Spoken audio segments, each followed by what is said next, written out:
Estes, pois, são os reis da terra, aos quais os filhos de Israel feriram e cujas terras possuíram além do Jordão para o nascente do sol, desde o ribeiro de Arnon, até ao monte de Hermon, e toda a planície do Oriente.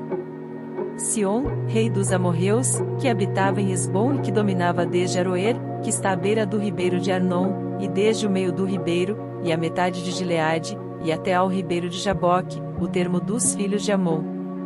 E desde a campina até ao mar de Quinerete para o oriente, e até ao mar da campina, o mar salgado para o oriente, pelo caminho de Bet-Gesimote, e desde o sul, abaixo de Asdote-Pisga.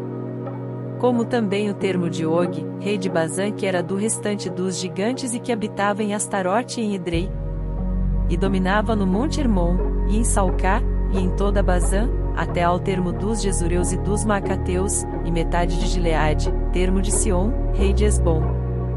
A estes Moisés, servo do Senhor, e os filhos de Israel, feriram-me, e Moisés, servo do Senhor, deu esta terra em possessão aos Rubenitas, e aos Gaditas, e à meia tribo de Manassés.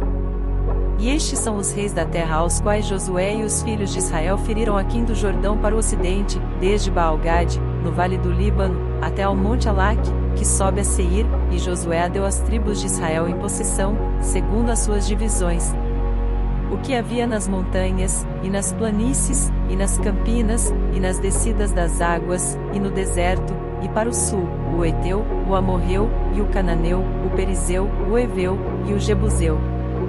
O rei de Jericó, o rei de Ai, que está ao lado de Betel, outro. O rei de Jerusalém, outro, o rei de Hebron, outro. O rei de Jarmute, outro, o rei de Laquis, outro. O rei de Eglon, outro, o rei de Gezer, outro. O rei de Debir, outro, o rei de Geder, outro. O rei de Ormá, outro, o rei de Arade, outro. O rei de Libna, outro, o rei de Adulão, outro. O rei de Maquedá, outro, o rei de Betel, outro. O rei de Tapua, outro, o rei de Efer, outro. O rei de Afeque, outro, o rei de Lassaron, outro. O rei de Madom, outro, o rei de Razor, outro. O rei de Sinrom-Meron, outro, o rei de Aksaf, outro.